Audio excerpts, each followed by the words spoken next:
In this episode, I talked to Barbara Hunt. We talked about retreats she's done with Sufi retreats, some Buddhist meditation, silent meditation retreats, sacred music. She's a musician, singer-songwriter, makes very beautiful music with profound lyrics. The work she's done over the last few years with the teacher Craig Hamilton, with his evolutionary enlightenment practice. We talked about nutrition and the work she does with Vital Detox in Glastonbury. Meditation, 5 rhythms, and dance as a spiritual practice.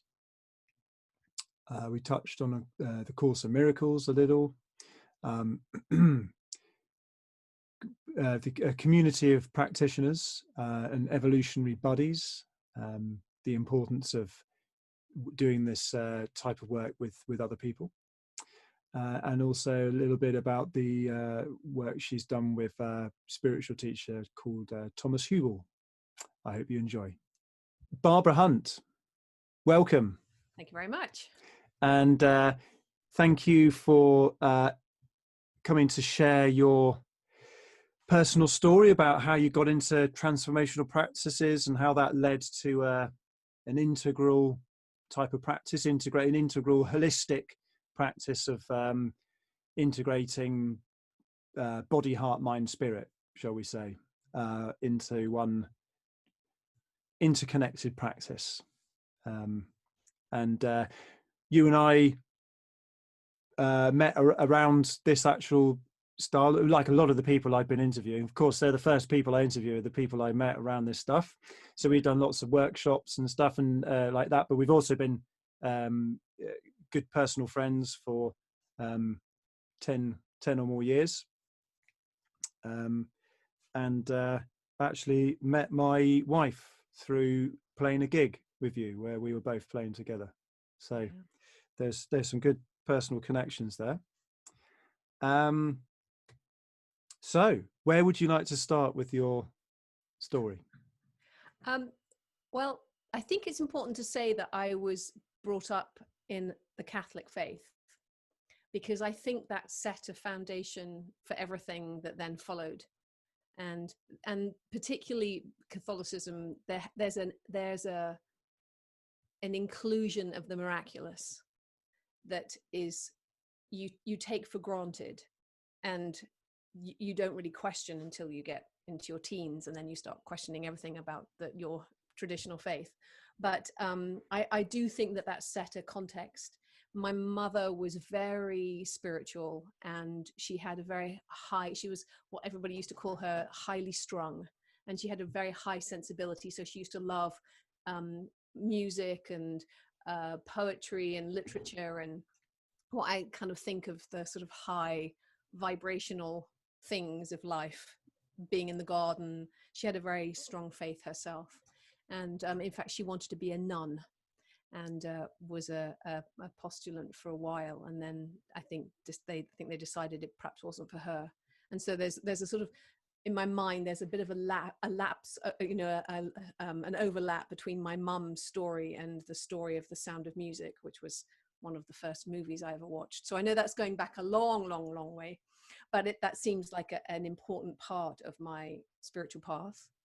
And then I think my first awareness of asking really deep questions about life, there were 2 things. One was, I remember really clearly looking in a mirror and thinking, oh, that's me looking back. There's something, sort of having some kind of like awareness of what I had taken for granted wasn't actually what was looking back at me in the mirror.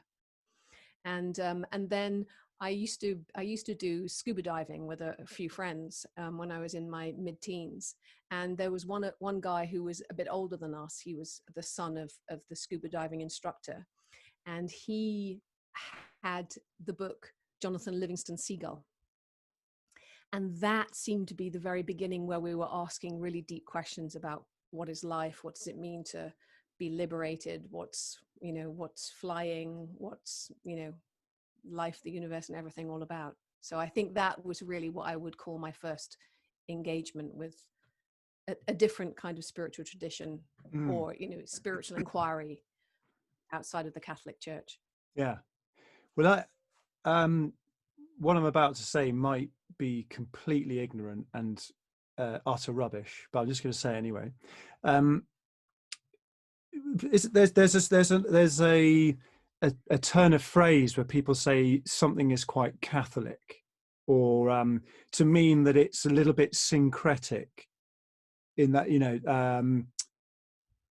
bringing together lots of different strands, and that sort of plays into this idea of what this whole conversation is about, is weaving together all of these different strands of life and spiritual practice across these broad fundamental domains.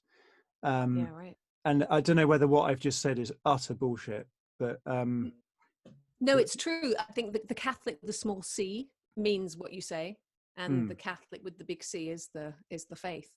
But right. I think I definitely could see that. I know sometimes there's criticism of having a smorgasbord relationship with your spirituality, of taking a little bit from here and a little bit from there, and there's that can be a criticism of people who can't settle in one faith. So I'm guilty of that. Well, that's something we can explore later, about whether that really is true, that it's a bad thing to have lots of inputs. Yeah. So I've got a fly buzzing around my head. And what's the other thing? Oh yeah, scuba diving. So I've done a bit of scuba diving, and I think it's quite a transformational event. That first time you go underwater and you don't need to go back up to the surface, that impacted me in a major way. And the world down there is so different.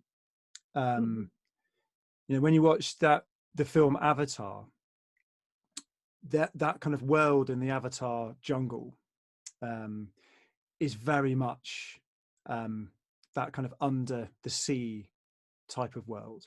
Yeah. And the reason why they use it is because it's so magical. They wanted to create this magical alien planet, and it's really like that down there. And I think for me, it's a bit like a lot of surfers are quite spiritual people, and I haven't spent that much time around scuba divers, but I know for me that experience of a different world was quite a big moment. I remember a very similar thing, when being underwater and having that realization, I'm breathing here in this, as you say, completely different environment, and I shouldn't be. So there's some kind of sense of, being allowed access to this mysterious world of underwaterness, and also there is a risk. There's an element of risk to it.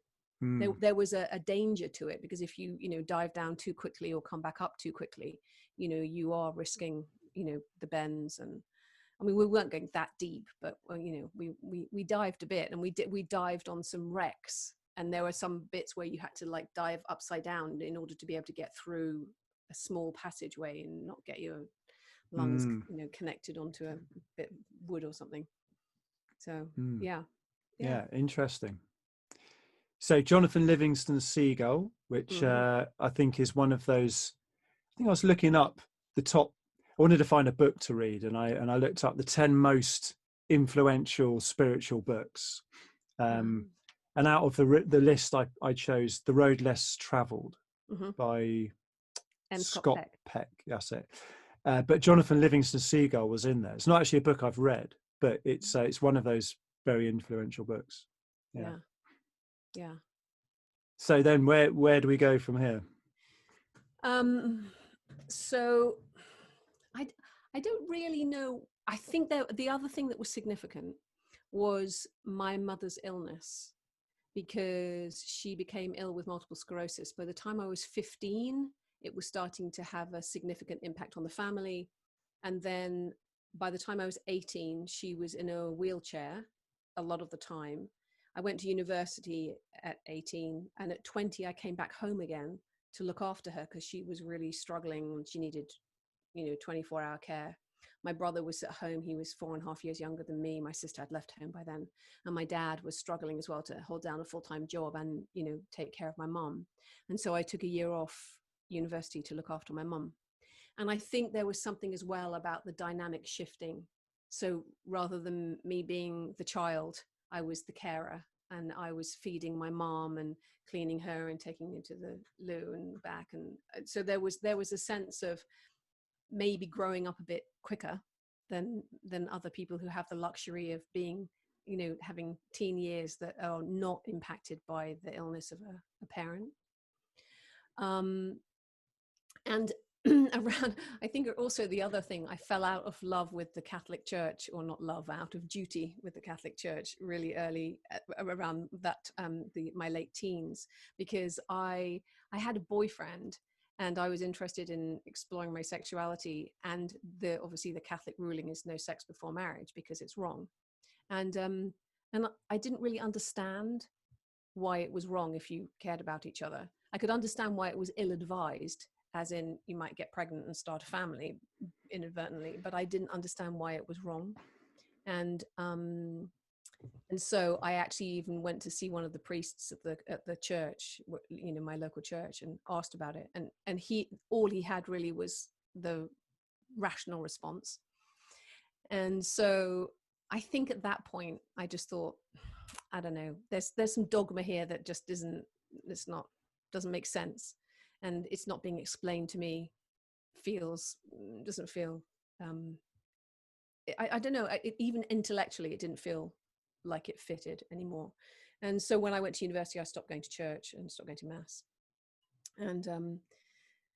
And so I think I probably had sort of those years when I was at university. I was involved in lots of theatre, and there was a film and drama course I was doing a B.Ed course. I was training to be a teacher and didn't know that there was a film and drama course. Otherwise I probably would have applied for it. So everybody thought I was a film and drama student because I hung out with them all, and I was very involved in music and all the other things that I'd been enjoying. And I think at that point I was asking deeper questions. I met one woman in particular who was very political, and I hadn't had much of a political upbringing. So again, asking big questions of life, but I don't think I was really doing very much that was spiritual in that way. But I was interested in the bigger questions of life, partly because of the Jonathan Livingston Seagull stuff. And by the time I kind of got to my sort of middle 20s, so early to mid 20s, sort of 22, 23, I was living in London after university and writing lots of songs about world peace. And I think the buzzword of the time was about consciousness raising. We have to raise the consciousness of the planet. And I was reading books by Shakti Gawain, Scott Peck. I think there were lots of, I was kind of open and curious. And my brother worked at at Watkins in London, which was one of the big bookshops that had all the esoteric books. And then I was a frequent shopper at Watkins when I lived in London. Exactly. And then I would go up to Mysteries as well, which was the other one where they had books on astrology and tarot. And interestingly, my again, the Catholic faith is very anti anything like that, any astrology or tarot, because you might be messing with the devil and all that sort of thing. So I was a bit subversive about my interest in it, but I was interested. And then also in my 20s, I read a Hare Krishna book about vegetarianism. And my friend, who was my flatmate at the time, Lizzie, and I converted to vegetarianism. So probably, again, sort of quite early adopters in some ways. And actually, I've forgotten one thing that's really significant, actually, Ralph, is that at 15, my first job was in a health food shop. And my Saturday job. And there was an amazing woman who was the owner. So it was definitely her business. Her husband kind of worked for her and did all the running around, but it was her business. And she was incredibly knowledgeable about well-being and food and things like people would come in and almost use her like a sort of a pharmacist, a health food equivalent of a pharmacist, and say, oh, my child's got eczema, what can you recommend? And she'd say, oh, keep them off dairy or try them on goat's milk. And so we were really ahead of the curve. And again, in those days, way back in, whenever it was, we were quite ahead of the curve in healthy eating, because I was really interested in everything. She was one of the first people who let me know about additives in food, and we had a whole list of all the E numbers and the different symptoms that were exposed if you had different E numbers, and so she said she used to go home with a headache on a Saturday because I used to ask her so many questions because I was so interested. So that was a significant thing. So should I stop for a minute so you can respond? Right. Well, a couple of things that occur to me. One is reading books is quite often the kind of entry point for people into this stuff. It's like that's how you get exposed to new ideas. And I mean, you're talking about the pre-internet era. Yes. I mean, I know the internet's been around for many years, but it wasn't really user friendly till say 2000 or something, or 1995. So now, you'd be, people still read books and all of that sort of thing, but you might encounter a podcast or a Facebook page, or follow someone on Twitter and they start opening your mind. So that's quite often the access point into this stuff. And it was for me too. I mean, I think reading about Tibetan Buddhism was was the kind of first thing for me. And it was like, it was an encounter with ideas and a culture and a way of being and spiritual practices and things which I'd never been exposed to in my life. So, I think that some people think reading books is, not spiritual, or it's all about getting out of your mind and that kind of thing. And so, I mean, I think reading books is a very good way of expanding your mind. I mean, it seems stupid to even say that out loud, but there is a bit of a culture of reading books, so you don't get anything good out of that. But I don't believe that. The health food scene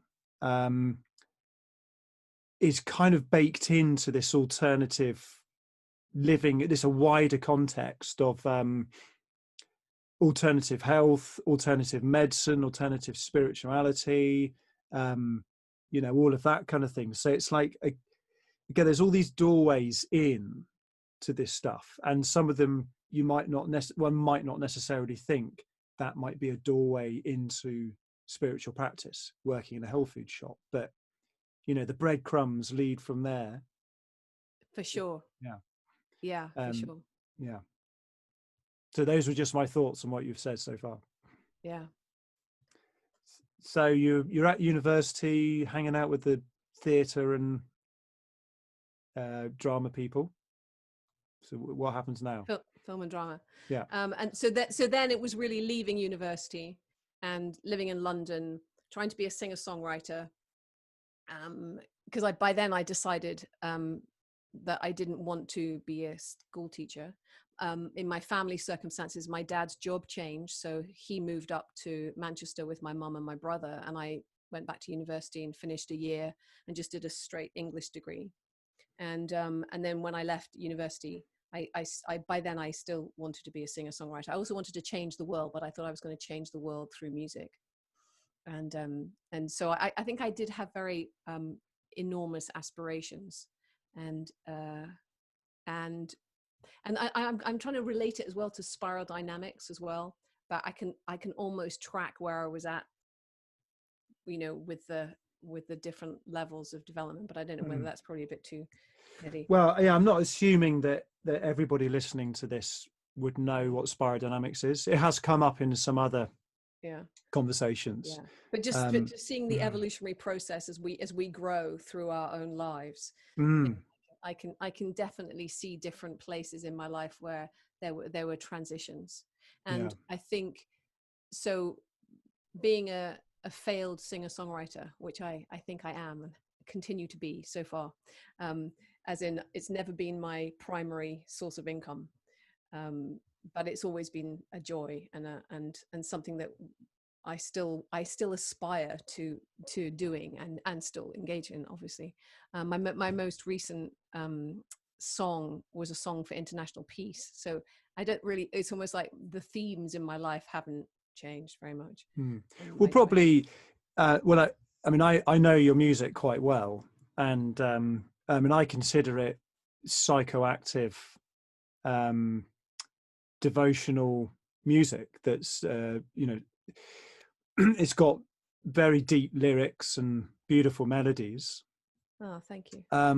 So it's. I mean, I would classify it as transformational devotional music, really. So I mean, it's. I think it's got quite a spiritual theme to a lot of it, and perhaps that wasn't present in this earlier music making you were saying. Yeah. Well, actually, funnily enough, I think it was. Right. One of my songs that I wrote when I was about 20, probably 23 or 24, was called Angels Exist, which was based on some of my esoteric reading. And, Okay. and the lyrics are basically saying, you know, we're not alone. We're part of all that is. You know, somewhere out there or somewhere in there, we are angels. We're more than our minds, more than just flesh and blood, older than time, brighter than the stars. We are more than we think we are. We are more than we know we are. We are angels. And so, you know, it was like that I was awake to that and wanting to express that kind of thing in my lyrics. And some of them were, you know, it's almost like the thing that I really like is that although I can see how my thinking has evolved, that the heart of the songs are still true now. And that I just think I've refined my understanding more in the intervening years. But yeah, and even when I was writing about relationships, I was trying to write about the, you know, the intimate beloved, but also the divine beloved. Just like you were saying earlier about one of the things we could talk about is the relationship with the divine, the devotional relationship, and that was also there. I was always trying to write. So I really thank you for the feedback about the Yeah. Oh well, I didn't want anyone listening to this to think, oh well, you know, her music's just a load of crap and I won't even bother checking it out, because it is very high quality and awesome, and very well received by many people. So but yeah, you're a tortured artist, you know. Yeah. So, Nice, surely. yeah. Yeah. Okay. So then where do we go? So lots of music, lots of failed relationships, and eventually I get to probably the next significant change was doing a personal development workshop. So I was still reading tons, like everything that I could get my hands on that was in that realm, and A Return to Love, Marianne Williamson, all that kind of like all of the new agey stuff that was coming across my path. I would read. I can't remember what the dates are, but people like Lyle Watson wrote a book called Omnivore, and Peter Russell, The Global Brain Awakens. That was kind of pre-internet. He was just at the very beginning of how he could see the global brain connecting up all the neural pathways, via our individual little computers connecting up. So I was still really very much engaged in that, and I took a program. My friend Penny told me that that there was a personal development program that you could do where you would do as much growing in one weekend as you would in 3 years of normal life. And I was like, yeah, great, anything for a shortcut. And so I signed myself up with some trepidation, because these were American people who'd come over. And I was like, is it a cult? Not quite sure. And at the time it was called the Life Training, but now it's called morelife.org, and they still run programs and everything. And so I went along, and at the same time as taking the weekend, I was reading a book called Combating Cult Mind Control, because I didn't want to have my mind controlled. So And I took the training, and that really did change my life. I felt like the morning after the weekend, I was looking out over the rooftops where I live, just thinking everything is different, because something in me has shifted. Something's different inside me. And in some ways it was an experiential learning, and they also taught you tools. So one process was how to clear your mind talk, so all the inner critic. It was a process of how to approach that. Another one was a particular form of a forgiveness process, and then another one was a self-forgiveness process in front of a mirror, which was very powerful. And so I then was very enthusiastic about that whole program for a long time, and I was an advocate, and maybe even a zealot, I would say, for that program. And I went on the teams, and at the time, because again it was pre-internet and people had things where they were free at weekends, you could give up a weekend, and so you would be on team and play on team and serve the people who were taking the training. And so the training, that often there would be like 90 or so people taking the training, but 80 or 90 people on the team, people voluntarily giving up their entire weekend to be there to do the training again. So you see it for yourself, but from a position of service. And I learned so much about being of service, even things like setting a room so that it's impeccable, so that when we used to set the rooms, all the pen lids faced exactly the same way. And when you walked in the room, because everything had been put down consciously, it was almost like a resonance to it.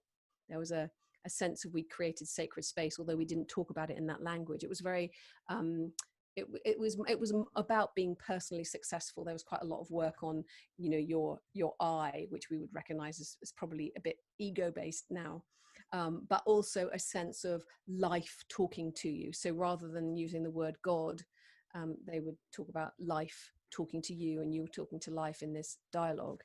And the two guys who were the founders, Brad Brown and Roy Whitten, were both Episcopal priests. So it kind of had there was a consciousness that it was more than just about your own personal development. And also Brad Brown, I know for sure, was a student of the Course in Miracles.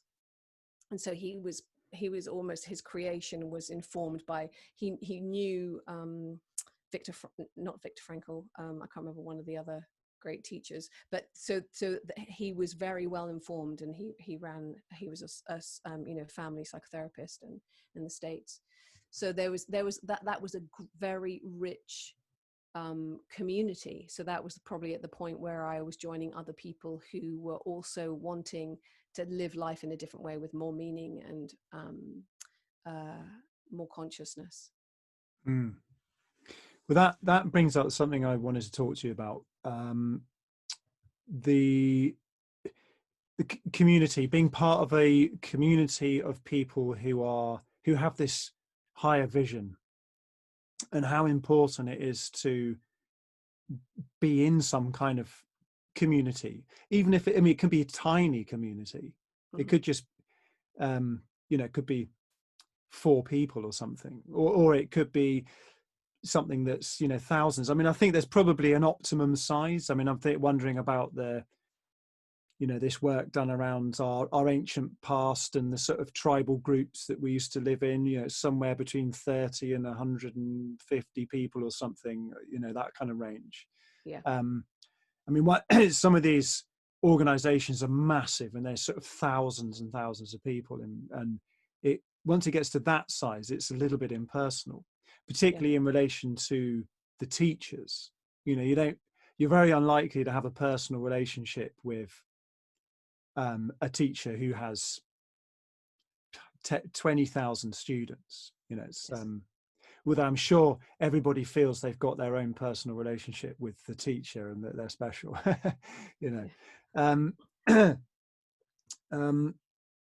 And that's a theme that's run through, even the work you do now you've done a lot with Craig Hamilton, and that's been quite a collective practice, has been quite a theme for you. And it's something feel this very important. I mean, I'm by natural inclination, I'm a bit of a loner. I like to do things on my own, but I really realize the limitations of always doing it that way, because if you combine your heart and mind and body with other people, something special happens that's bigger than what you can do on your own. I mean, it's just perhaps, is there anything you want to talk about that makes you think? Yeah, I agree that there's something really wonderful about belonging to a community of people who have the same value set as you. And being a team member, when you were on team for the More to Life program, you would sign up to to team agreements about being, and the kind of the overarching intention was to be what was called in mastery of self in service, which I really liked, and there was a part of me that really resonated with that. And you were expected, whenever you were on team, that would be also your own. You would be evolving as much as you were in service to the participants who were taking the training. And that was the culture that we were all in. And there was also high accountability. You were invited to have support partners so that you would be processing with other people. And although the processes work on their own, but you were invited to work together. And then also the teams, there were different, so there was there was a training supervisor, there were 3 assistant training supervisors, then there were team captains for each of the different roles, and then there were people in small teams. So again, you were encouraged to be part of a smaller part of a bigger team and part of the whole.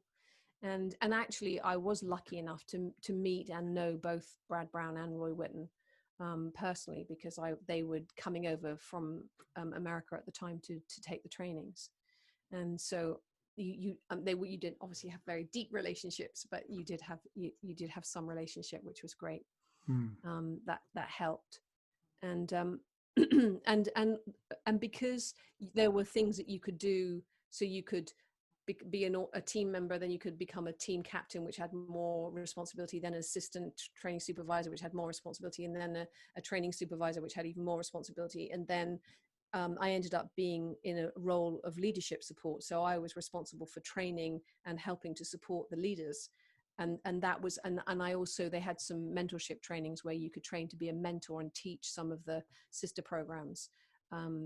And so I learned how to teach a self-esteem course and one on purpose.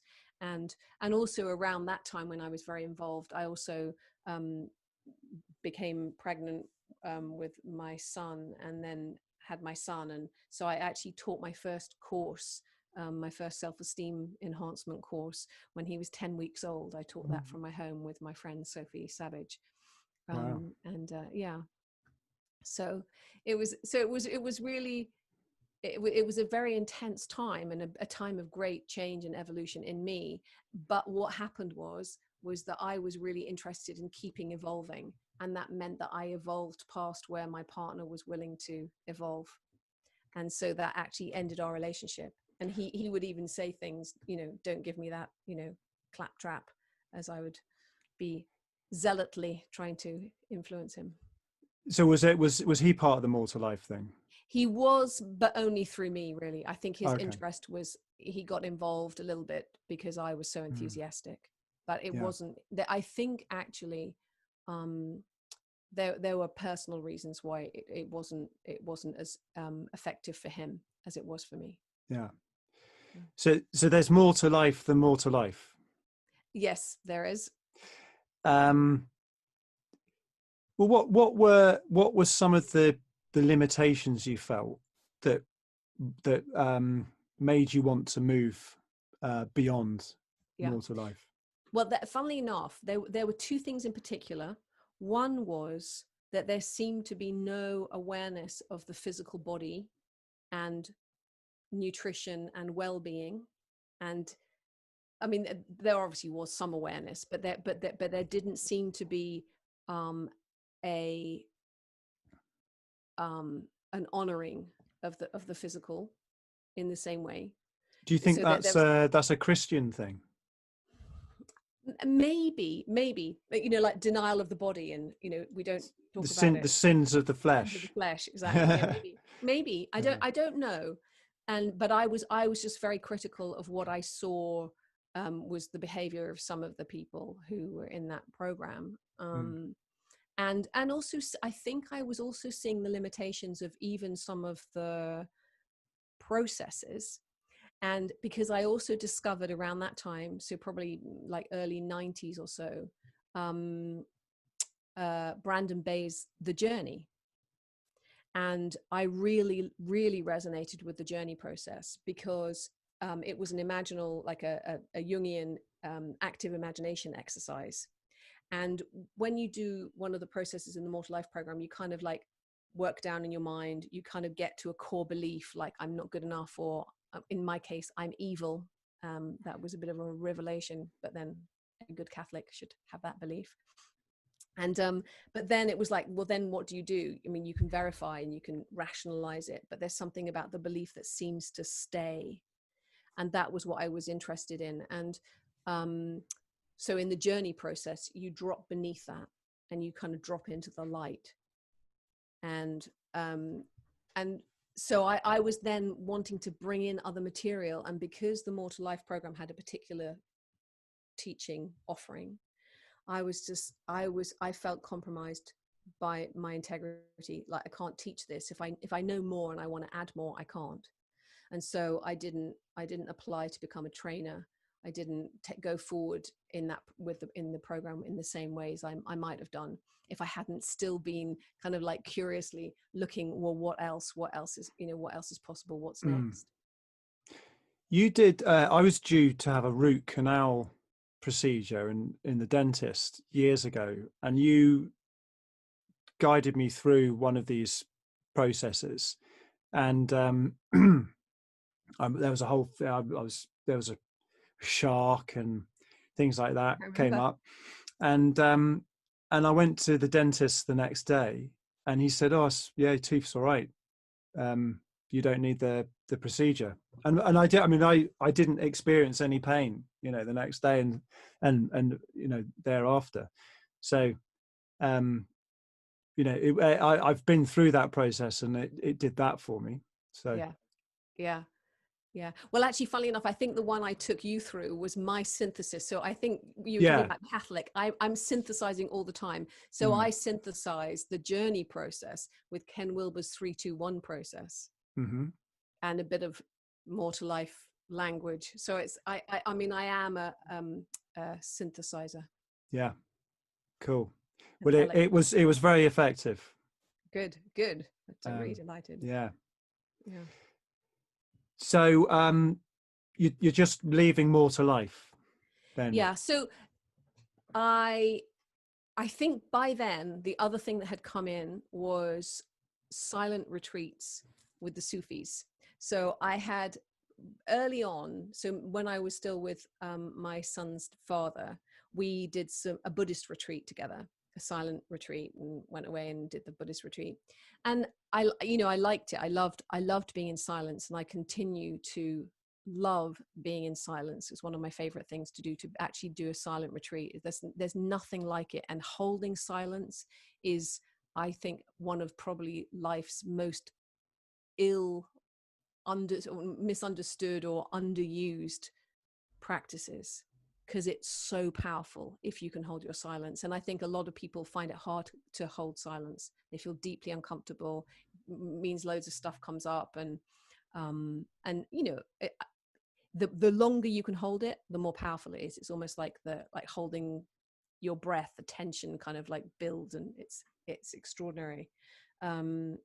So I went away on a Buddhist retreat, and then a few years after that, I would go regularly, so every Easter pretty much, on a Sufi retreat for a 5-day silent retreat, which was where I kind of fell in love with the whole Sufi approach. And because the teacher there was an English teacher, Nigel Wally Hamilton, who runs the CCPE, which is a psychotherapeutic training in London, but his, like the Sufi master was Pierre Vilayat Inayat Khan. I might mispronounce that, but he was really this beautiful man with a beard. So he kind of like satisfied my sort of Catholic kind of old man with a beard kind of version. But he was so wise and so funny. And also the Sufis have, in this tradition, Hazrat Inayat Khan was a musician, and he gave up being a musician in order to bring Sufism to the West. And so there's a very strong love of music and use of music in this particular tradition.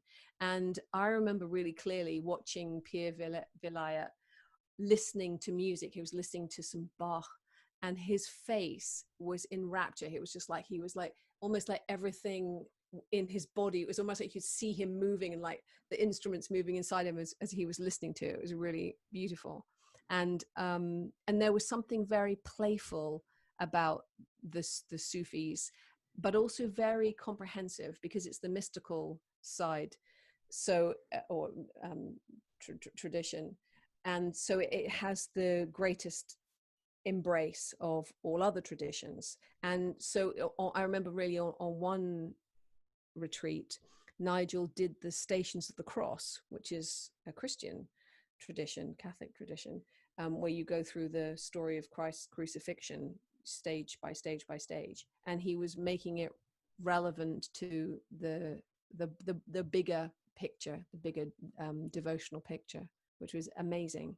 So I kind of felt like I could embrace my Catholicism but have this devotional aspect. And there's one practice called a bowing zikr, where you actually bow to the ground, and that made me cry. There was something so moving about that, actually being bowing, properly, way more than taking the knee or genuflecting, as we have called it for many millions of years in the Catholic tradition.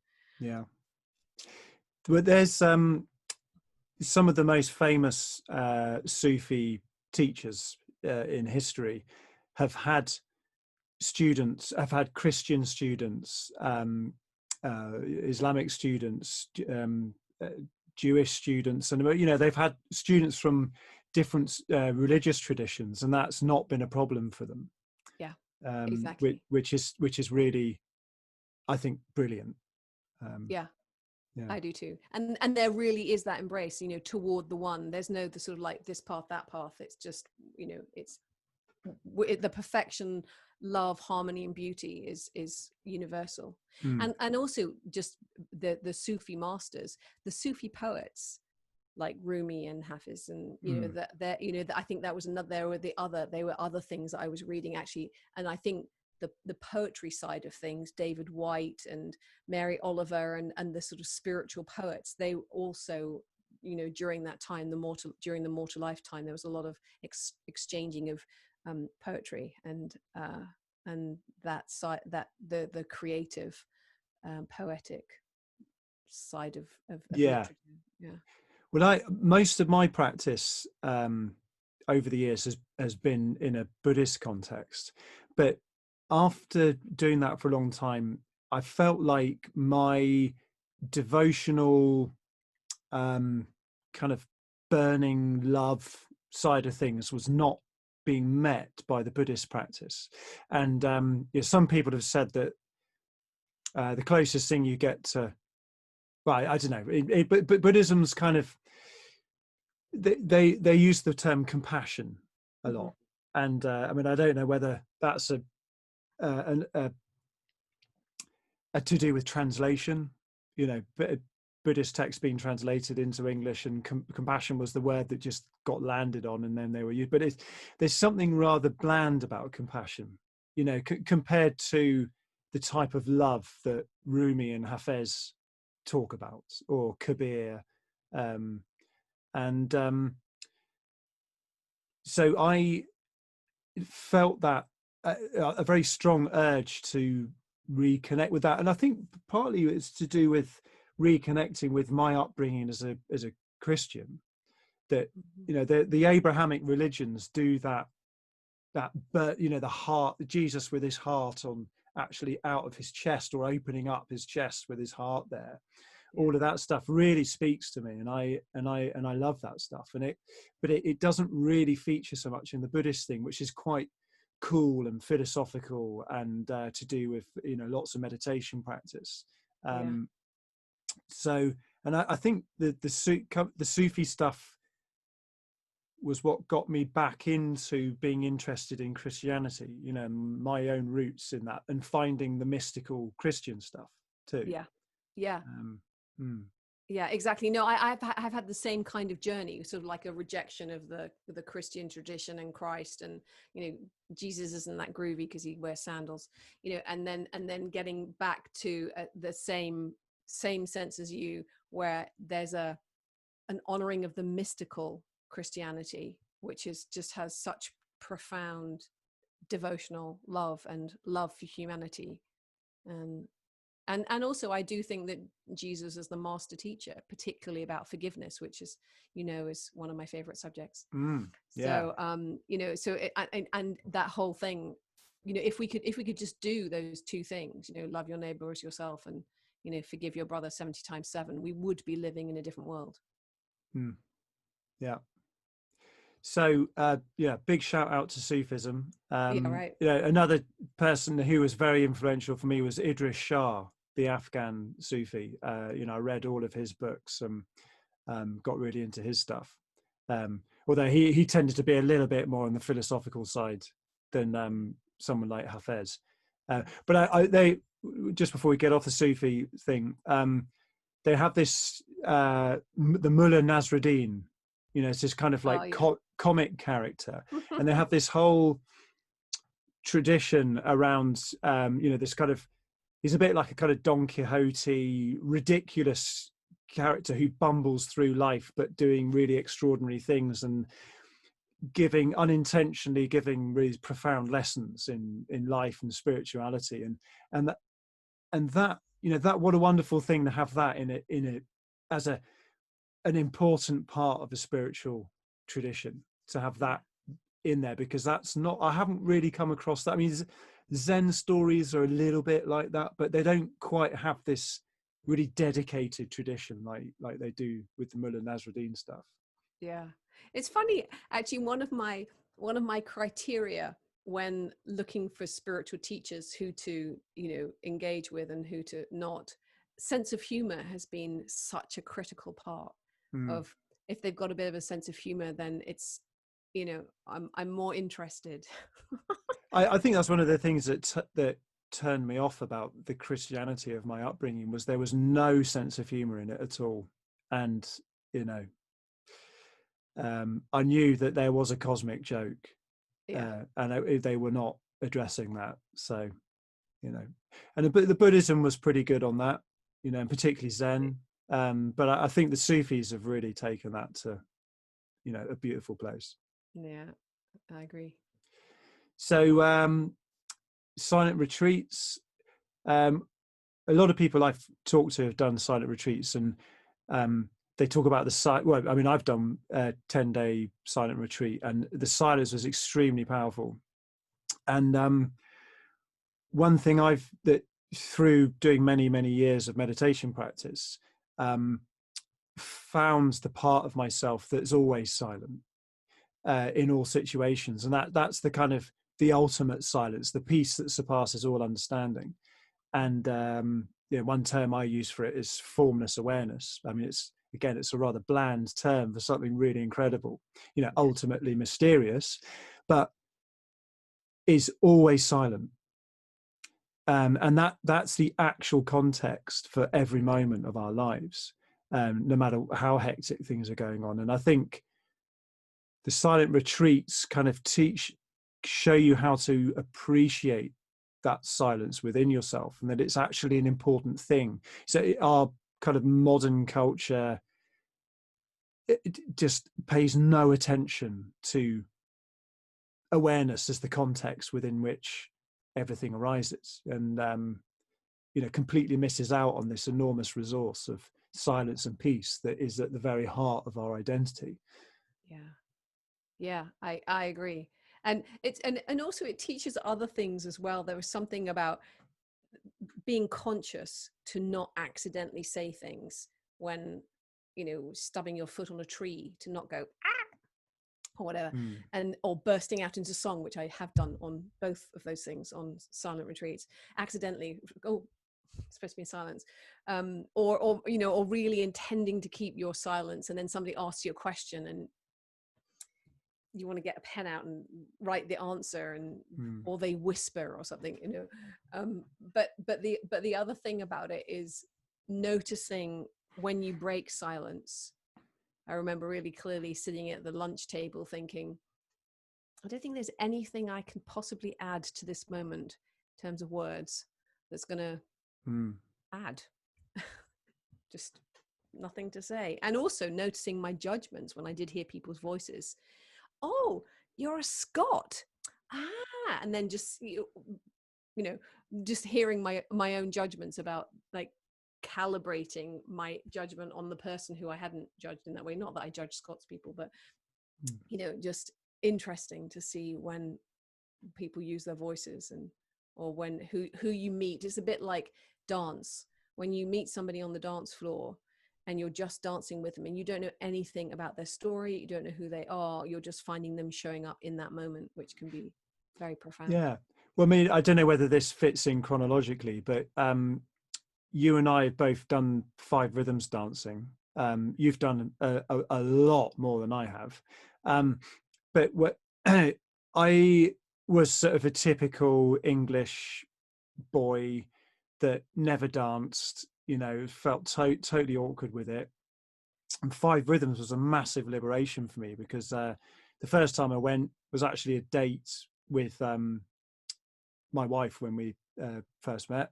And I was terrified because we were going to go and do 2 hours of dancing. And I felt it was the worst thing. It was like, of all the things I could be doing, it was the thing I felt the most uncomfortable with. Walked into this town hall in Glastonbury, and there were just people doing the most crazy stuff. And I thought, okay, this is all right. Anything goes here. And I had that thing where I was dancing with, occasionally they say, right, you know, find someone in the room, you know, dance with each other. I remember dancing with this woman who I never spoke to her the whole time, never exchanged a single word, but we danced for, I don't know, maybe 20 minutes, you know, together, looking each other in the eye and, you know, mirroring our movements sometimes. And it was a really amazing thing for me. It was quite a rite of passage. Yes. For me to do that as someone who's not a dancer. And you've done 5 rhythms retreat, you know, where you've done a whole day of dancing. Yes. Do I remember correctly? Yeah. Perhaps we could talk about that. Whole weekends. Yeah. No, it is. I mean, it's such an amazing practice. And Gabrielle Roth, her little caption is "Sweat your prayers." So it's a spiritual practice. The map of the 5 rhythms are, you can imagine the 5 rhythms go through everything. They go through your life. You know, she says that you should, like, wake up in the morning and decide what rhythm you're in when you've woken up. What rhythm are you in? Are you in flowing or chaos or staccato or lyrical or stillness?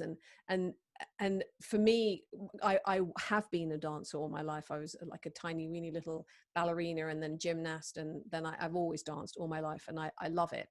And but I like the 5 rhythms because there's nothing to learn. You don't have to do any steps. There's no restriction, and it feels like your body wants to express things. And as you said, you can do anything. And I think, to begin with, people are self-conscious. They think, oh God, you know, I can't, you know, everyone's going to be looking at me. But the truth is, everyone's so self-involved that they're all thinking about their own dance, and you just do your own thing, and you do end up doing some really weird things, and you just think, you know, why am I doing this, you know, endlessly? Because that's, if you give yourself permission, that's what you want to do. And it's an amazing practice. And the thing I like about the wave is you feel like you've been on a journey, and you know, there's sort of a rise and a fall to it. And the person who's leading the dance, the teacher, is leading you with the music. And for me, that the other thing that I've really enjoyed, especially in probably more in recent years, is really listening to how the different the complexity of the music can really command how you dance. If there are like off rhythms, or there's another like melody going on that's got a different rhythm to it, and like your body can pick up the different strands and dance. Maybe it just dances with the bass drum, or maybe it dances with the guitar, or maybe with the whatever else it is. And that seems, it's like you can get to a point where you feel like you're being danced, and the deeper, longer, like the day long or the weekend long dance practices, you can go through more of an emotional sensation. You know, you can, I remember one retreat where we were doing so you take one of the rhythms and then you dance anger in chaos, or anger in stillness, or anger in, and you go through the different emotions in the different rhythms, which was really fascinating. And yeah, very, very profound. And I also remember, and there is a particular five rhythms teacher, I think it's Andrew Holmes, who works with a family constellation practitioner, and they work together, so using dance and family constellations. And but I remember being invited into a family unit. There was like 4 of us, and it wasn't him in this particular context, but a different teacher, saying, this is your family, and then you have to dance as a family, and it just, all the kind of old unresolved dramas and stuff comes out. But very good, very powerful. And also not knowing anyone, like you said, you dance with somebody, it's very pure because you're just connecting with them in the moment, but you don't know anything about their story. And I would make a point of going home without connecting with people, because I just wanted to have the dance as like a sacred space, and not overlay any of my prejudices or expectations. Yeah, there's a kind of a feeling out there in the culture that dance and music are kind of slightly frivolous activities, and they're not serious spiritual practices. But music and dance have been part of all the religions, and even the, you know, going back before you had these religions after the axial age, all the shamanic tribal rites of passage dancing, and all of that kind of thing. There's and the music is always part of it too. You know, in Africa, you got this sort of spirit possession ceremonies where musicians play all night, you know, and people go into trances, and it's deep stuff, music and dance. And I think so I've done a lot of psychedelics in my life, and when you combine psychedelics with powerful music, amazing things happen. I mean, it's like, the music is the almost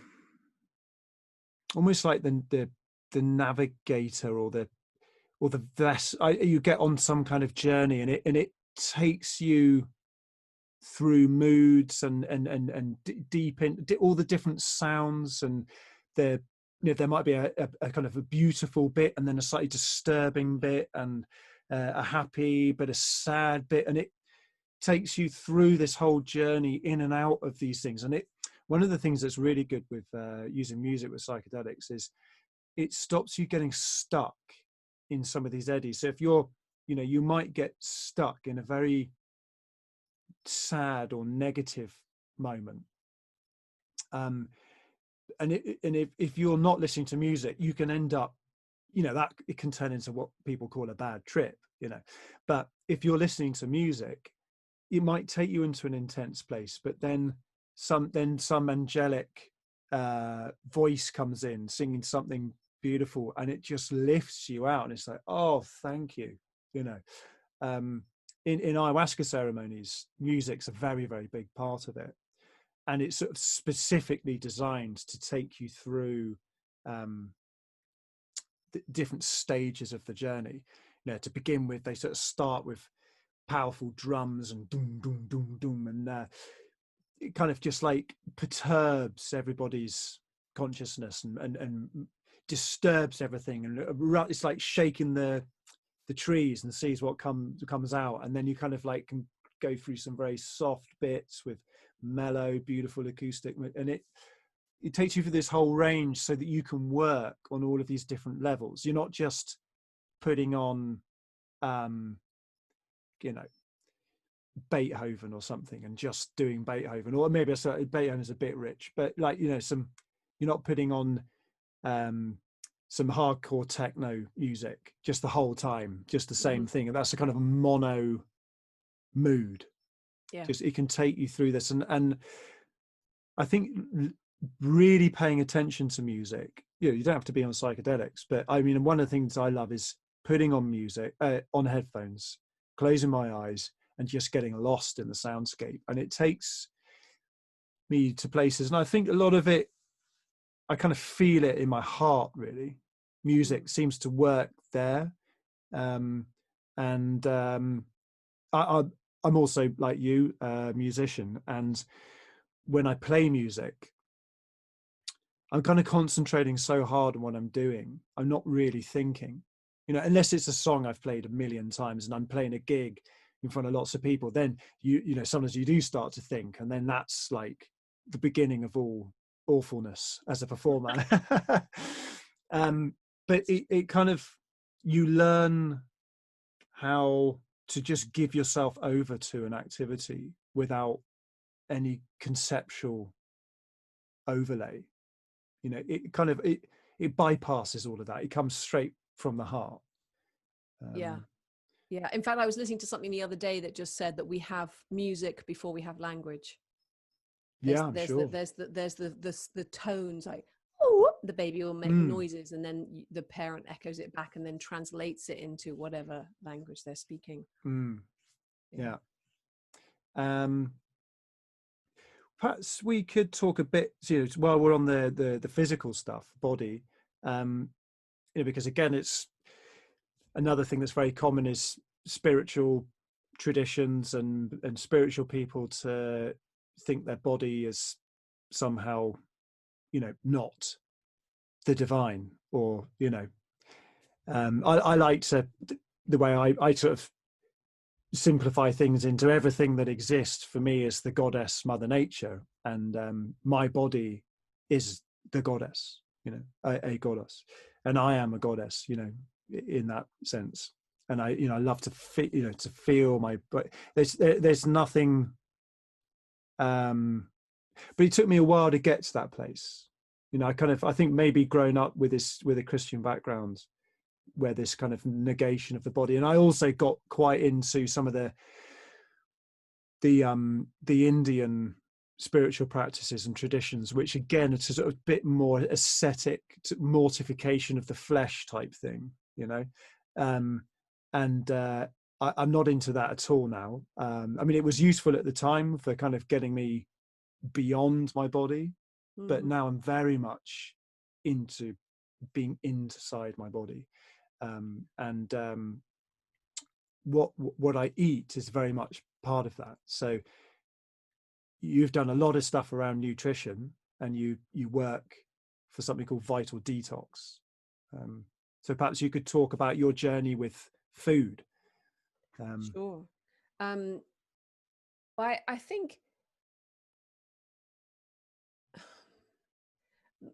think I'm similar to you in some ways about the negation of the body, and not really being in awe of it, which is, I think, what we should be. If just even the miraculousness, the more I read about neuroscience, or I watch Jill Bolte Taylor's My Stroke of Insight TED Talk. I don't know if you've seen that. I have. Extraordinary. You don't need to have a stroke to have, you just take some magic mushrooms. You know, that's the easy way. That's the easy way to have what she had. That's what I think when I see it. Yeah. People probably watch that and think, oh, I'd love to have a stroke and have that experience. The same way is to have some magic mushrooms. But just the sort of how she recovered is extraordinary. You know, the things that she had to learn again, like to put your socks on before your shoes, and when her mother was teaching her about a jigsaw puzzle, said, you know, find all the pieces with edges, and she was like, what's an edge? And you know, the conceptual things. And I think there's something about, we utterly take for granted how miraculous the body is. The fact that when you know, two cells unite and then they start dividing in the womb, and then some of them grow into a liver, and some of them grow into lungs, and some of them grow into a spine, but they know how long to do that for and when to stop, and you don't like end up with like big fat liver and like a weedy. I mean, it's utterly miraculous. And so any other behavior towards your body other than that, it is the most miraculous gift that I have been given, is missing at the mark, really. And but like, you know, like you know, I've you know, been in different kinds of relationships with my body and not taken the best care of it at times. And I was a smoker for a long time, and you know, I don't really know anyone who has a perfect diet. But having learned what I learned age 15 at the health food shop, and then staying interested in food and nutrition all through that time, and experimenting with the different food fads, you know, the different, you know, like for a long time it was low fat and all that sort of thing, and now it's like high fat and low carb, and then it's keto, and then it's intermittent fasting, all the different things. And I think what I've learned more after I've been working with Vital Detox for 7 years, and there's a really wonderful nutritionist there, Fiona Milligan, who has a very comprehensive relationship and comprehensive training with nutrition, and she's a master herbalist, which means she specializes in detoxification. And she says that the body never lies. That it's the marker of truth, is the way she puts it. And what I think I've learned, I mean, I learned about nutrition, but also about the body in the role of holding trauma. So when we do the emotional work with clients, which is what I do on the retreat, as well as, you know, generally taking care and doing the juicing and all that sort of thing, is respecting how the body, you know, when we were working with your tooth, there's an awareness of the physiology as well as, you know, what's going on mentally, emotionally, and spiritually. There's a physiological element to it as well. And there's loads of new research, all the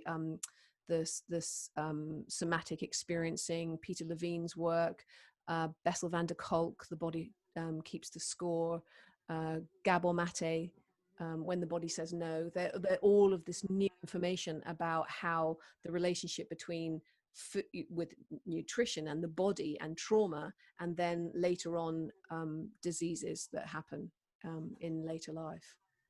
So yeah, so I've been kind of, and I feel still like I'm in a journey of discovering what actually works for me, because my belief is that there's no one size fits all in terms of diet.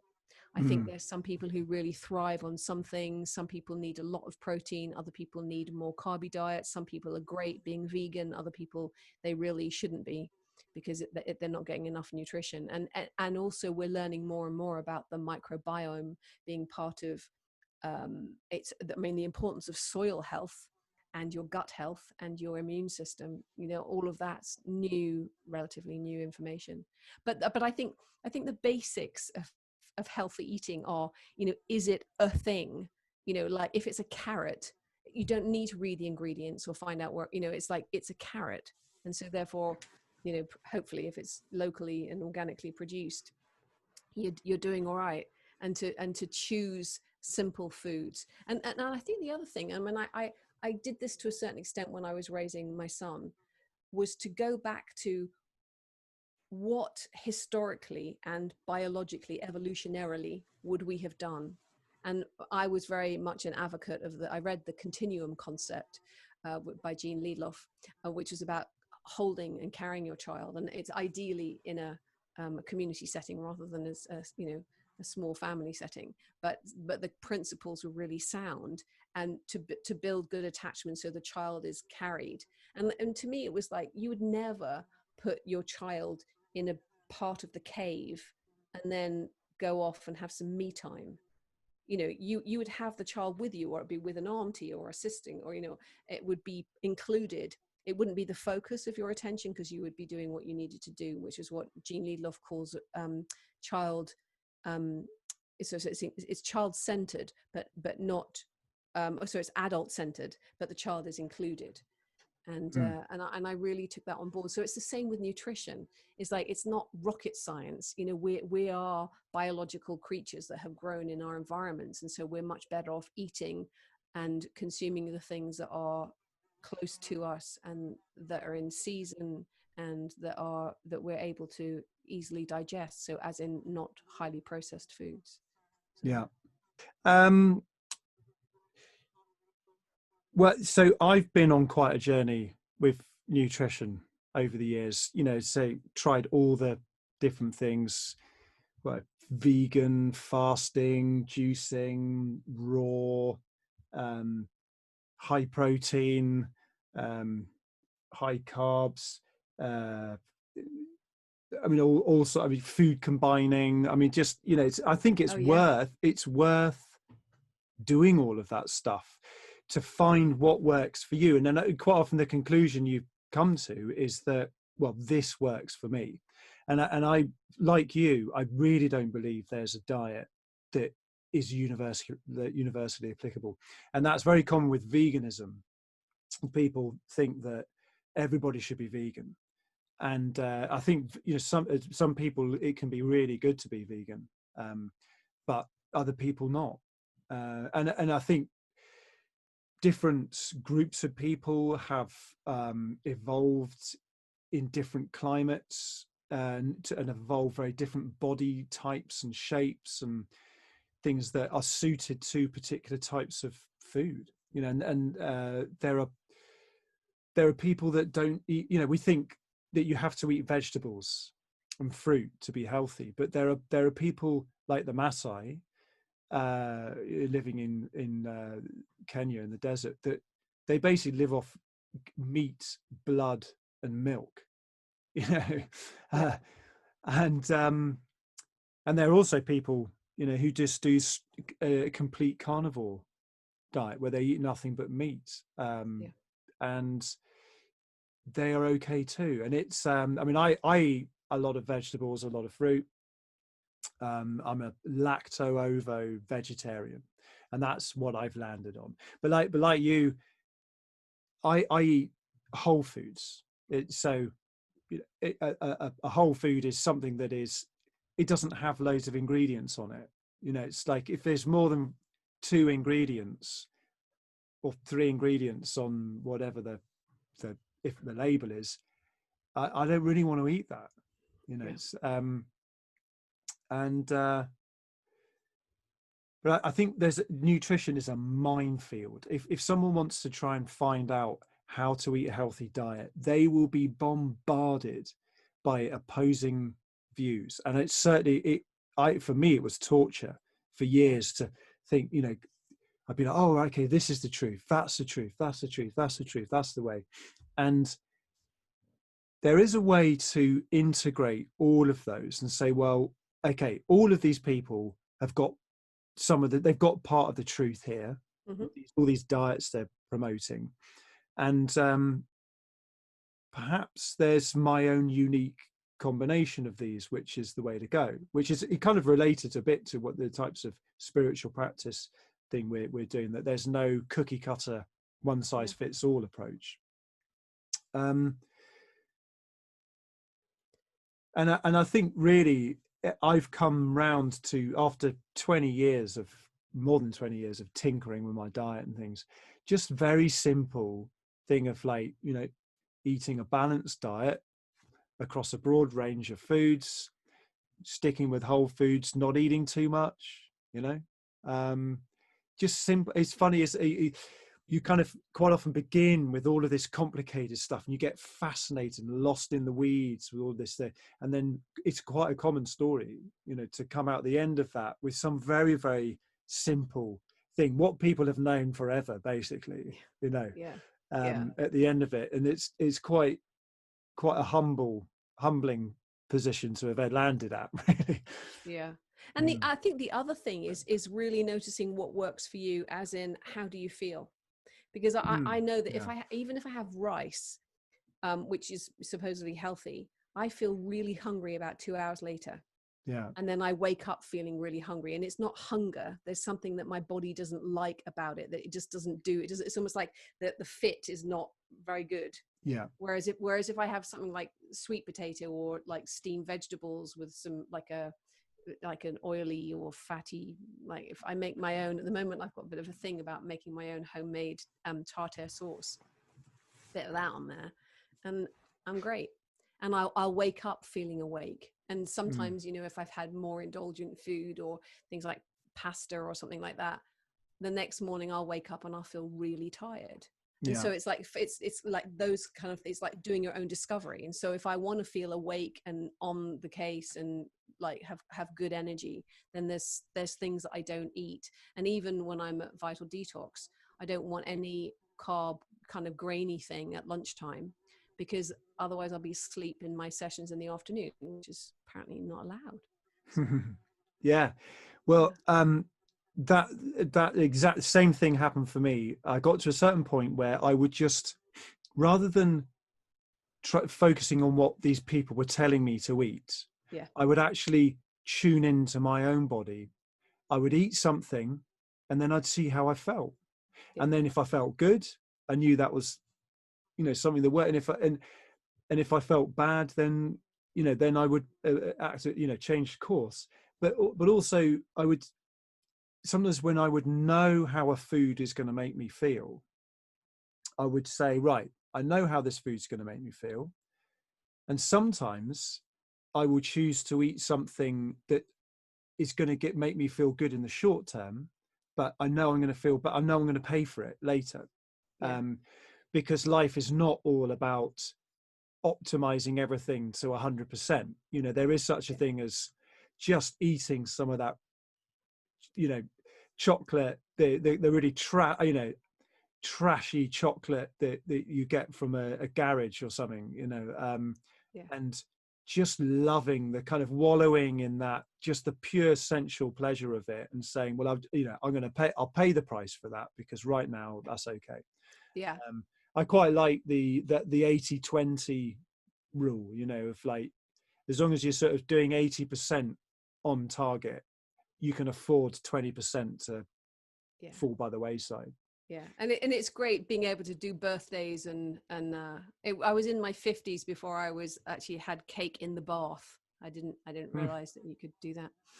And I totally agree about being able to. It's like if your baseline is good, then you can have those, some things that you might not, like you say, they give you a short-term pleasure, but long-term not. And I think the other thing actually that's really, I just want to say about Vital Detox is, and this is my experience as well, when I do detoxes, because I try and do 1 or 2 a year. So like a little mini fast for 3 or 5 days. And when you come out the other side, you have a very clean system, which then means you can do that kind of testing. So at the moment, I've actually just recently done one. So I still haven't had any, dairy. I've had no sugar. I've had no meat or fish or anything like that. So I'm kind of like, I'm curious to add some things in to see, I'm going to have eggs, see how am I going to do on eggs and stuff. So it helps if you've got a clean system, if you're going to do that kind of testing. And I sometimes when people say, what kind of diet do you have? I say I'm an opportunarian, which means it depends on what's on offer, what I'll choose. This might not be sort of chronological, but I would like to talk about your work with Craig Hamilton. And and actually maybe before we get into that, because you came across Craig Hamilton through, the integral work and work of Ken Wilber. How did you get into integral stuff in the first place? And that's how we met, around that. So how did that happen? Before so I moved down to the southwest of England about in fact 20 years ago this year, and just before that, a friend of mine's boyfriend had a Ken Wilber book, and I liked the look of it, and it was like short essays. I thought, okay, I'm going to read some of this, and I had it on my shelf for a really long time and didn't read it. I think I might have like flicked through it and thought, oh, I'll read that later. And then in about 2002, I was a trustee of the school where my son, he was at a Steiner school, and one of the other trustees that I met told me about Ken Wilber's The Theory of Everything, and that was when I got introduced to Ken Wilber's work, and I really loved it. To me, it kind of just made sense of everything. I was just like, oh yeah, amazing, brilliant. And I think I was disappointed that not everybody was as enthusiastic as I was when I suggested they read the book.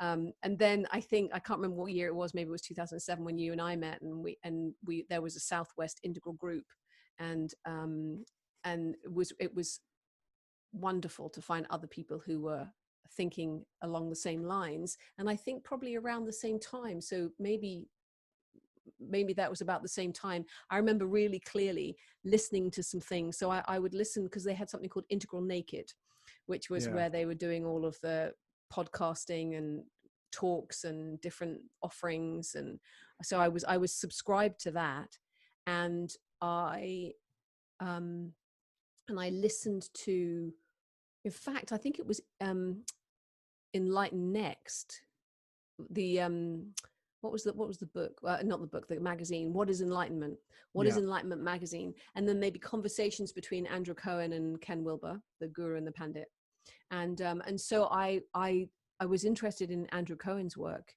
and so I was interested in Andrew's work before I met Craig's work, and I did a silent retreat actually in Italy with Andrew Cohen, but it was really when I read Craig's website where it said, you're an evolutionary because you're interested in evolution and the cosmos, and you're seeing the way the world is and you want to make a difference, and like almost every line I was going, yes, that's who I am, that's what, it's like finally I'd found my tribe, and that was what was really exciting about discovering the integral world, and also Craig Hamilton's work was Well, Andrew Cohen is kind of a disgraced guru. I mean, I don't think I can endorse him as a guru, as a teacher in that sense. But the Enlighten Next organization he built around him was really powerful. Yeah. And I think also, a lot of his teaching was very powerful too. But as a human being, someone who you can put your trust in to, do you no harm, I don't think he's the guy. I think so. Craig Hamilton left Enlighten Next at some point, and I don't, we don't need to go into the story there, but I mean, there was must have been a reason why he was unhappy with that as a container. He went off and started doing his own thing, but still very much based around this evolutionary enlightenment stuff. So but for someone who doesn't know what evolutionary spirituality is, how could you summarize that? What differentiates it from, say, a traditional form of Buddhism or Christianity or that kind of thing?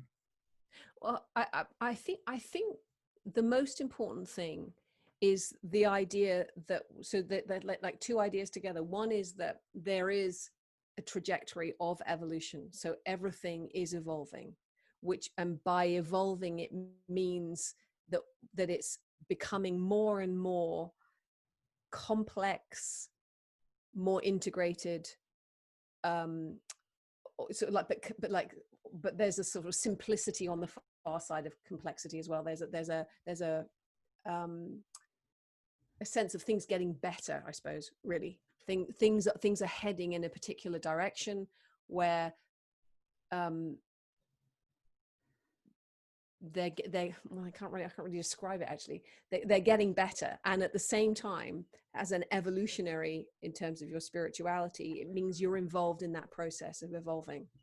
And as in fact, there's a Sufi way of saying it, which is as God discovers him herself, or as you discover yourself, so God discovers him herself.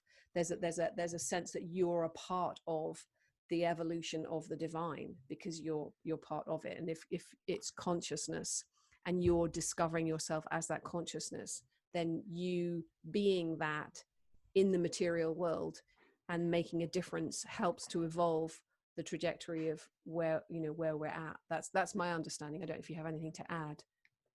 Well, I think what I might add is that that kind of peace that surpasses all understanding, the formless awareness that we were talking about earlier, that is not an evolving part of anything. And that's been a very central part to a lot of meditation practices, is kind of getting you to that place. But if we were to call that the formless, that is not really, only does the present moment and never changes. And that within form is always changing and flowing, and you start to notice that through doing a meditation practice, that is the constant flux and flow. But it's not, but what the evolutionary perspective brings to it is it's not just a flow that's just kind of moving around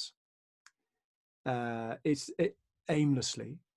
It's actually going somewhere, and has some kind of arrow to it. What's it? Steve McIntosh wrote a book, the arrow, evolution's arrow, and that there's a kind of direction to it along what you were describing, towards more wholeness, inclusivity, expansiveness, complexity, greater goodness, truth, and beauty. Yeah. And so that, a lot of the spiritual traditions that have come before have come out of cultures that have a cyclical view of history, of just kind of perpetually going round and round. And the evolutionary thing is a little bit more of a journey, a sort of linear. Well, linear is not the very good way, maybe a spiral or something, but at least some kind of direction to it that we can actually intuit. And I think one of the things that comes with it is a realization that, well, it's a kind of progressive force, that there's that there's a sweet spot between progressiveness and conservation. Too much, all progression without any conservation is just utter chaos, and all conservation without any progression is just death in stagnation. So there's a kind of a sweet spot. It's not all about just leaning endlessly into this ever expanding progressive force and letting go of everything that's come before. Yeah, I like the idea of the spiral, because it has like an embrace. It's like you're embracing and transcending, as Ken says, each previous level as we ascend in the spiral. There's a sense of including. And I think the other thing about Craig's work is his the practices of direct awakening are they're there, so that his premise is that we can practice what it is to be awake. So in each moment, what are the qualities of awakening, like stillness, being present, being attentive, not having any fixed ideas of how things should be, like this sense of not knowing, or beginner's mind in the Zen tradition, that you can practice those positions, if you like, so that you're practicing direct awakening. That's the body of his work is that you can practice what it's like to be awake in any moment, and it's accessible in any moment, which is one of the things that I really love. It's like you don't have to meditate for decades in order to access it, because it is available. And I think there's a sense of, and I think this is true of everything that I understand about spiritual practice and spiritual development, is it's a great undoing. It's not something we have to find, or we have to become. We don't have to effort to become it. We're already that. And that what we're really doing is just getting all the other crap out of the way of what's hidden it from ourselves. Yeah. So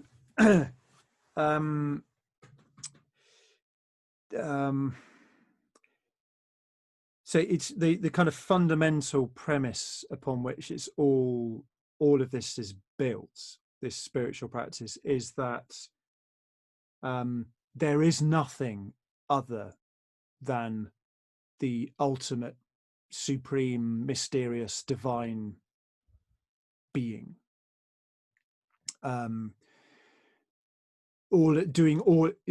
Not doing anything in the sense of the formless awareness, that utter transcendence, radical freeness, but also in the the whole world of form, everything, nature. So Mother Nature might be a more accessible term for that, and that you don't make Mother Nature happen. She is.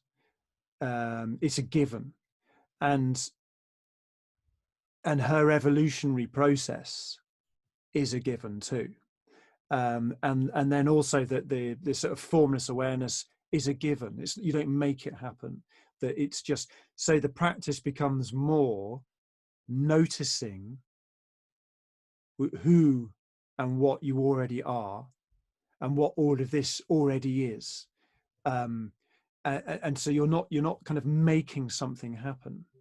You're actually noticing what is already the case. It's just is a fact, and in that sense, it becomes an effortless practice, in the sense of stripping back all of those things you might want to try and create to put onto it. But at the same time, that's not to say that this journey doesn't involve enormous amounts of effort at some time. Sometimes it's kind of a central theme in a lot of this stuff is embracing paradox. The paradox is just baked into life, and you kind of give up making these totalizing statements without simultaneously bringing in the opposite, because they're both true. Yeah. But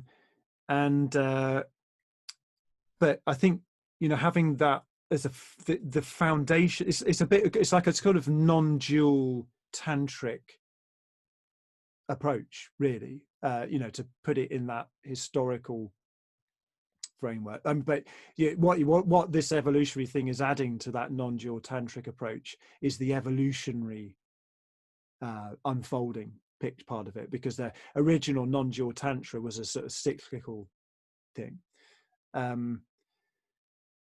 But having that direct awakening thing is for me, I think, really key to have that right at the outset of one's spiritual practice, because you don't know when you're going to die, or you don't know when our planet's going to be blown up by whatever asteroid. You can't say, right, in 30 years time I'm going to get this. There's not time for that.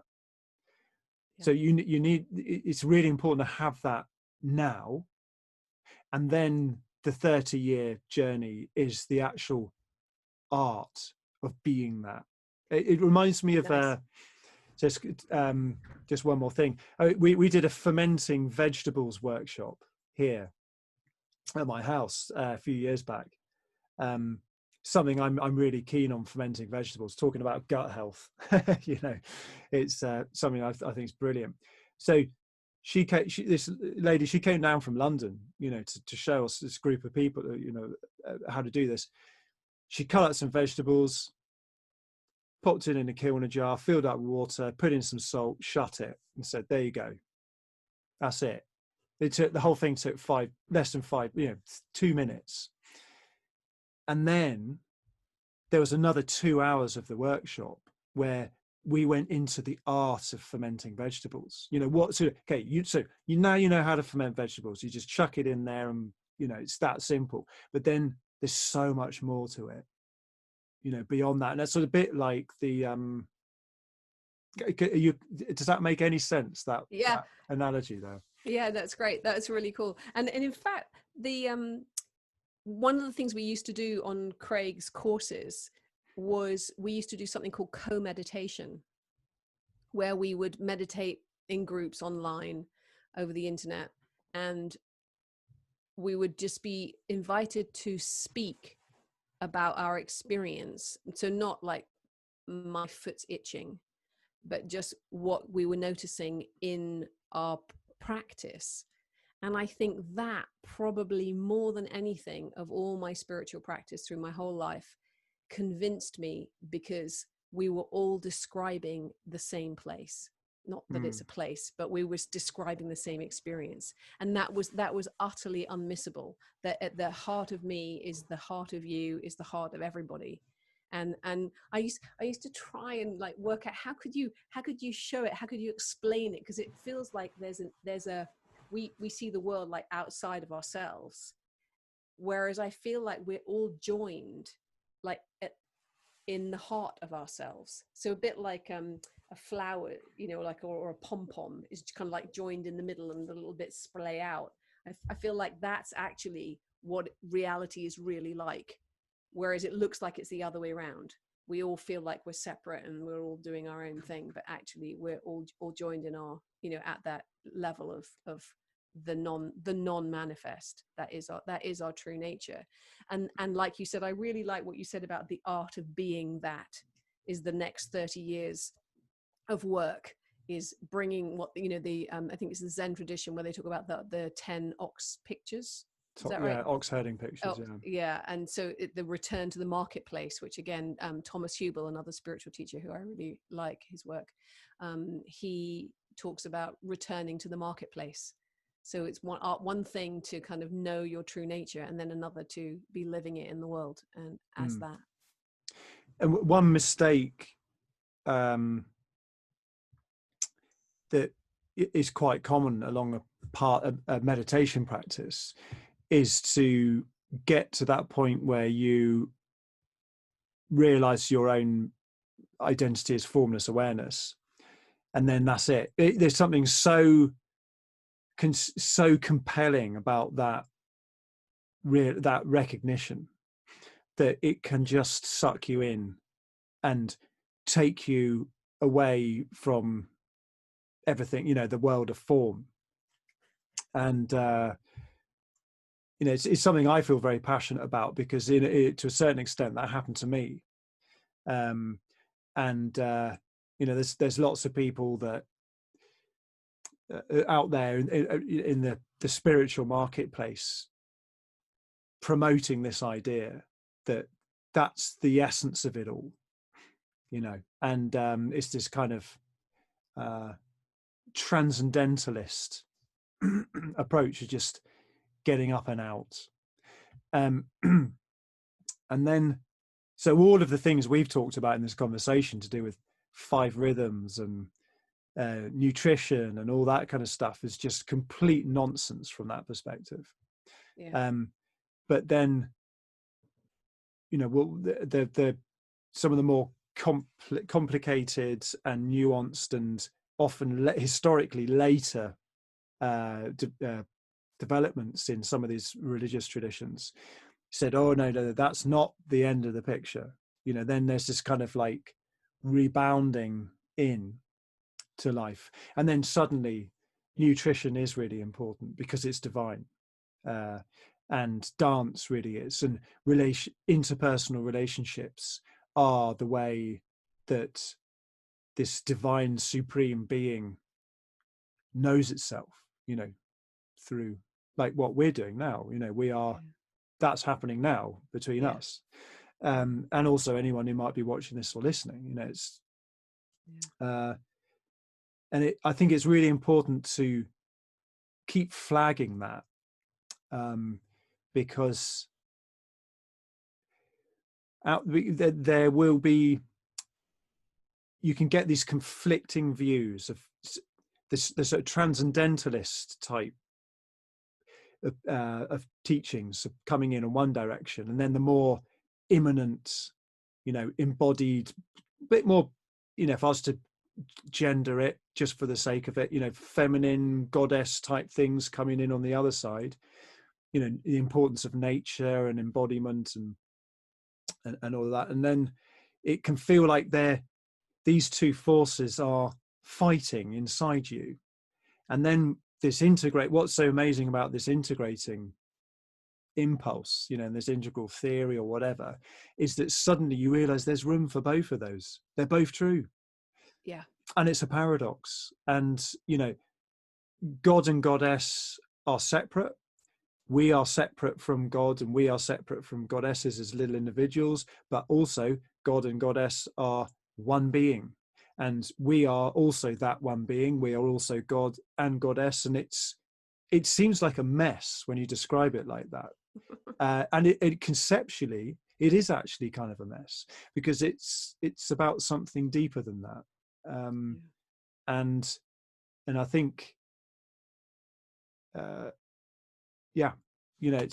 it's quite tricky when when all of these things seem to be competing, and it feels like it's tearing you apart.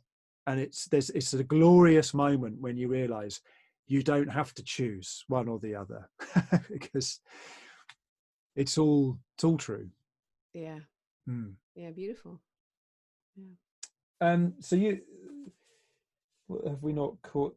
Did you want to talk about Course in Miracles, or a bit more about Thomas Hubl, or so? What else would you like to talk about, given we're kind of running out of time a little bit? Because the only thing I sort of segue in with Course in Miracles is it talks a lot about this holy instant, and again that suggests that you don't have to do anything complicated or long term in order to discover your true nature. And in fact, funnily enough, I think the Course in Miracles is a teaching that has humor in it. It's some people don't really like the language. If you come from a Christian tradition, it can be off-putting, or it can be reassuring because it has a sort of, and the pages have a sort of biblical feel.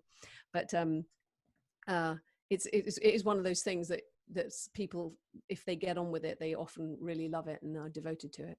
And so yeah. And in fact, funny enough, I was just thinking about another, because I did have A Course in Miracles on my shelf for quite a long time before I read it. But I think that's true of quite a few books as well. And Deepak Chopra was another very early teacher of mine as well, as in I had tapes, like cassette tapes with Deepak Chopra on. So that kind of takes it back a bit. And I really love Thomas Hubl's work. Thomas Hubl, to me, is very integral, because especially his work on trauma, because a lot of spiritual teachers tend to leave trauma aside and just get you to focus on your spiritual practice and your meditation and what's going on. And Thomas Hubl, his work is quite embodied, so it'll go into your body and it'll include your trauma. And the way he trains his students is so that they can facilitate releasing some of that old material. And I like what he does. I can understand why different teachers have chosen not to touch trauma, because if you awaken the wrong type of trauma in a person, and you don't have the skills to deal with that as a facilitator or teacher, that is very irresponsible. Yeah, exactly. And I think one of the reasons why Thomas does is because he does have, pre-COVID days, groups who would meet together and would work together and build triads where you would process with each other. And so there's a what do they call it? like a safety. There's safety. Yeah.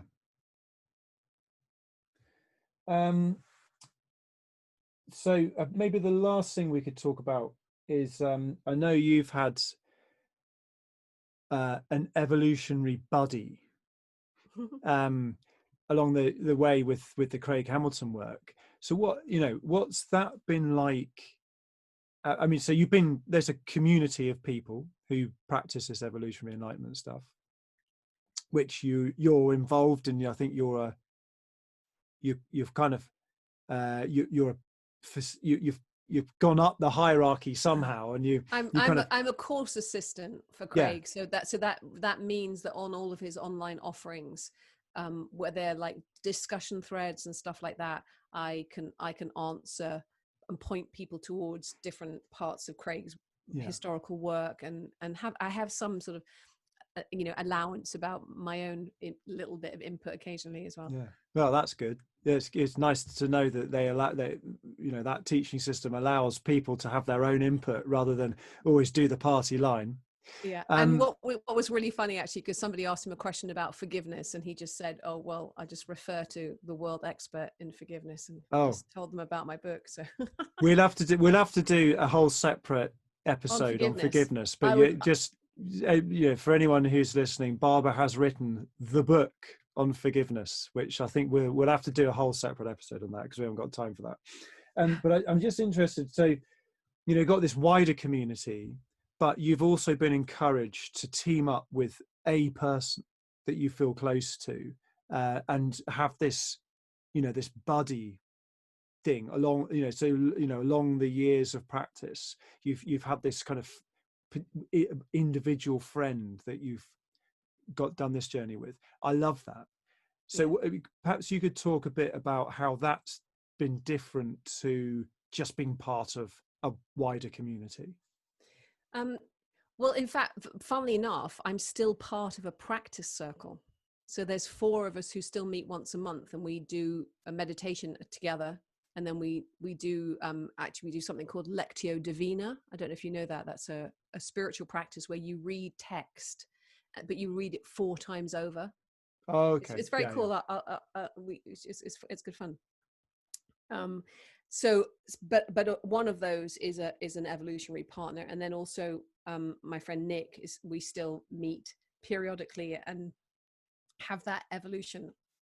And there's also another friend, Marilyn, and we meet once a month, and she's done Craig's work and Thomas Hubl's work as well. And so what's wonderful about that is that you're conscious and your conversations are about,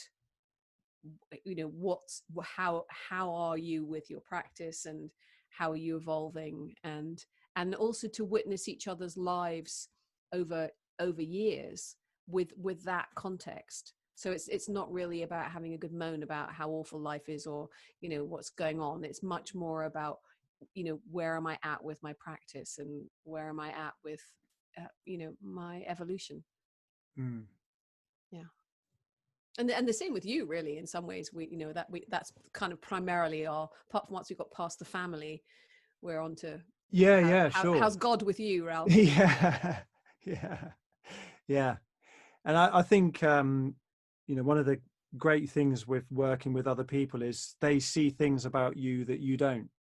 And we've all got blind spots, and if you try to do this on your own, you will never see those blind spots, obviously. Yeah. And if you are someone who's committed to expanding in all areas of your life, you're not going to expand into areas you don't even know exist, if you're just doing it on your own. Yeah. It's true. And in fact, that's been one of the blessings of working on the Vital Detox team as well, is that there's a core team of 7 of us, and we have our intention as a business, as a company, is to be a deliberately developmental organization, which means we are conscious of our own evolution and our own practice and our own well-being individually and as a team. And so we play the transformation game together. I don't know if you know that game. It came from Findhorn. Oh, we should play one time. It's very good. So, and so we have an agreement about whether or not we can give each other feedback. So we have like a way of indicating how open are you to feedback, and you kind of indicate how open you are to getting feedback on exactly those blind spots. And it is quite hilarious how resistant we are to knowing anything about our egos. I think that was one of the things I appreciated about the Craig Hamilton and Enlightened X stuff, was that you were kind of encouraged to, in a group, provoke people to develop, or get over limitations. And I mean, I think that, one of the things that went wrong with Enlightened X was there was too much of that provocation, and not enough of that kind of safety, that nice cotton wool thing that it was yeah. But there's something really profound, and so much of our relationships in life are based around this thing of, I won't call you on your stuff if you don't call me on mine. It's like on mine. It's like a truce. True. But then, when you have some evolutionary buddies, or you're in some community or group where people want to, you're giving each other permission to call each other out on their stuff. Yeah. With some kind of guidelines, and so we're not encouraging people to abuse each other, but there's quite a lot of courage to enter into that relationship with people. Yeah. And it's a nuanced thing. It's subtle. I mean, some of the things that have gone wrong is when people have been too brutish about that. There hasn't been the sensitivity, but then too much sensitivity means no evolution. There's a sweet spot, and it's a paradox. Yeah.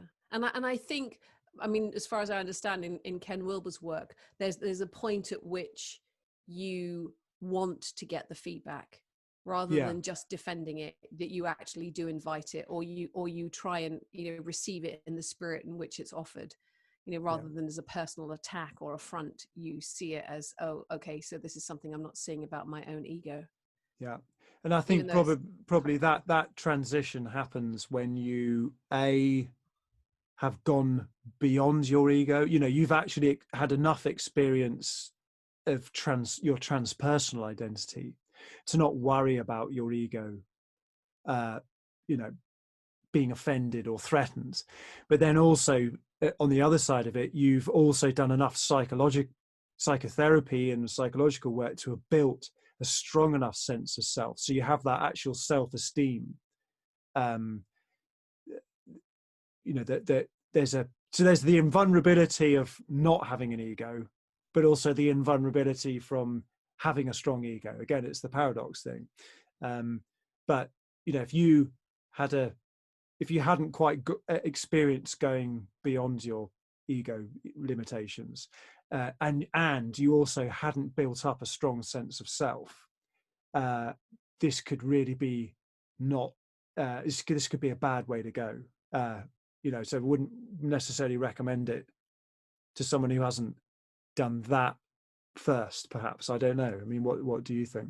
Well, when you say sense of self, do you mean the divine self? No, just the kind of bog standard, someone who really feels sure about themselves, that kind of self-esteem, a strong ego, in the most positive sense of that. Right. That word that one might develop through psychotherapy or something like that. Yeah. Well, I mean, it depends on what you mean by ego, actually, doesn't it? Because we're trying to evolve beyond the ego. Yeah. But not that ego. I know. Yeah, I think the terminology does get a bit weird, because I know in Craig Hamilton's work, ego, he kind of uses in that negative sense of the word. Yeah. Rather than the psychotherapeutic version. Yeah. Is there anything you feel has been left unsaid? I mean, obviously there's so much more we could talk about, and we might do another. Well, we definitely do another session on forgiveness. But given the container of this conversation, Yeah, no, I've really enjoyed it. It's really interesting, isn't it, to think about and to talk about your trajectory through your and see your evolution. In fact, I've always been interested in just can I track it through my songs, or can I track it through my journals, or and always interested to see how it's like I think I've realized things, and then I read them back in my diary and go, oh, well, I realized that, 10 years ago or something. And it is that sense of there being a spiral. But yeah, no, it's been great, and always a joy to talk to you. Yeah, you too. Yeah. So where can people find out more about you or anything you care about? So the best place is to go to my forgivenessmadeeasy.co.uk website. So that's the book website. It's all my books available on Amazon, and then also I have a coaching site if you're interested in doing coaching, which is called evolutionarycoaching.co.uk. And if you want to know about my music, that's barbarajhunt.com. And if you want to know about Vital Detox, that's vitaldetox.com. And then also I do run another program with two American friends who come through Craig's program called Leading Beyond Ego, which is for leaders. So that's called leadingbeyondego.com. So that's enough websites, isn't it? Yeah, there's a lot there. Yeah, cool. Well, thank you so much, Barbara. And I look forward to seeing you in person now that coronavirus lockdown is kind of over for the moment. We can get out and about, and hopefully we'll come up your way and see you soon. Thanks, I really enjoyed it. Lots of love, Barbara. Yeah, you too, take care. Bye.